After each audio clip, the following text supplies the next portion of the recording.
Ensiksi Bentley jäljitti Murray, kolmannen jäsenemme. Murray oli taivuttelijamme, lihakset. Sekä heppu, joka oli syönyt ne orpokodin aikana varastamamme keksit.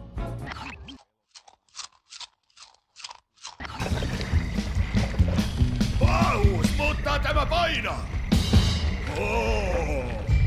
Tekisiköhän Rioksi meille sussia palkkioksi? En tiedä, mutta kärrätään nämä kalat hänelle ennen kuin El Jefen roistot tekevät meistä sashimia. Ei pelkoa, Bentley! Kukaan ei tee Murraystä virtaheparullia!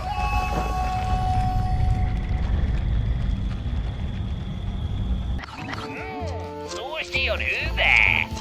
Kohde havaittu. Agentti Haukka lähestyy. Murray-san, ole varovainen. Kaapeli näyttää aika hauralta. Ei pelkoa, Murray on täällä!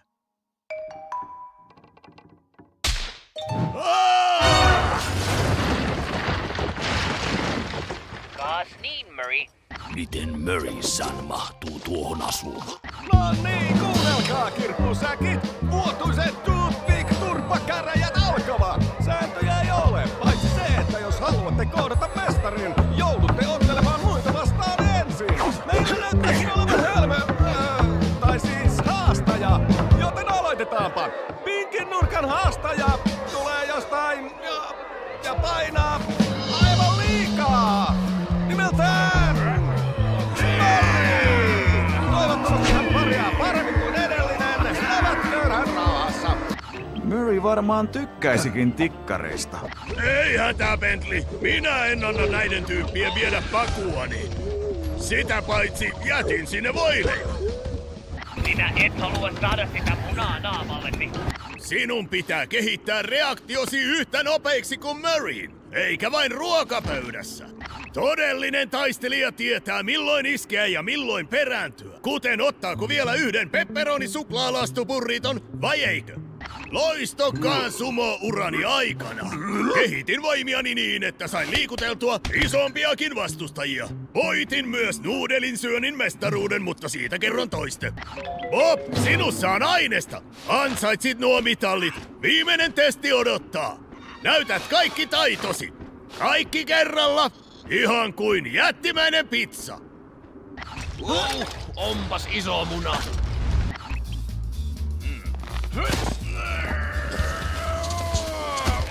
Murray, tämä ei nyt toimi. Anna hetki vielä. Kyllä se tästä.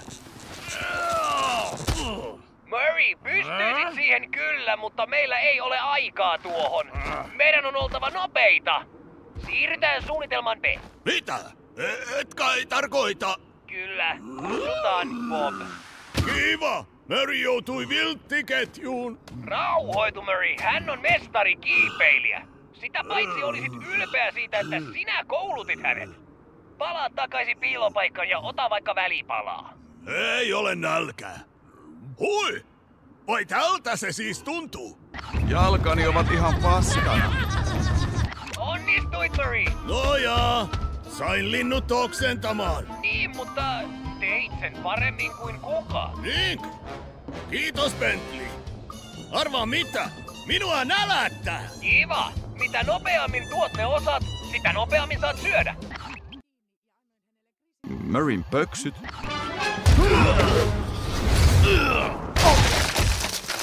Loistavaa, Murray! Olit loistava! Suoritus oli 10 arvoinen, kaveri.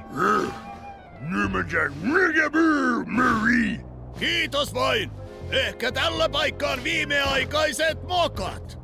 Murray, kaikki tekevät virheitä. Sitä sattuu. Mutta se ei haittaa, koska olemme tiimi. Ja me voimme luottaa toisiimme. Siksi meitä ei voiteta. Joo, sitä samaa. Tänään olit sankari, Murray. Äläkä unohda sitä. No joo. Hei, nyt on nälkää!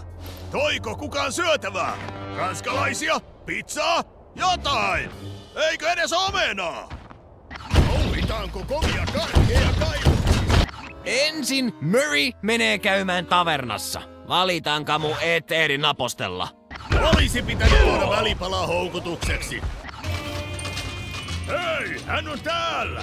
Tämä on helpompaa kuin pizzan vieminen vauvalta. Tarkoitat kai karkin, Kamu? Ai joo, pidän karkin.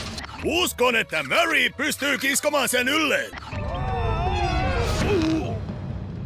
Murray! Varo! Vaikka tonnikala jääpuikko.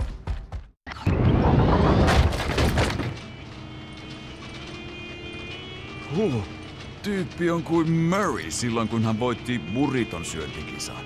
Se on huono muisto. En voinut käyttää autoa kuukausiin. Joskin enemmän tämä muistuttaa sitä kertaa, kun Scorsessa aivopesi Murrayin. Tosin tämä laite taas käyttää musiikkia vaikuttaakseen aivoaaltoihin ja hallitakseen mieltä. Kiehtovaa. Ja todella alhaista, pahimmaimmalla tavalla siis. No, tällä voisi kyllä hallita Murrayn ruokahalua.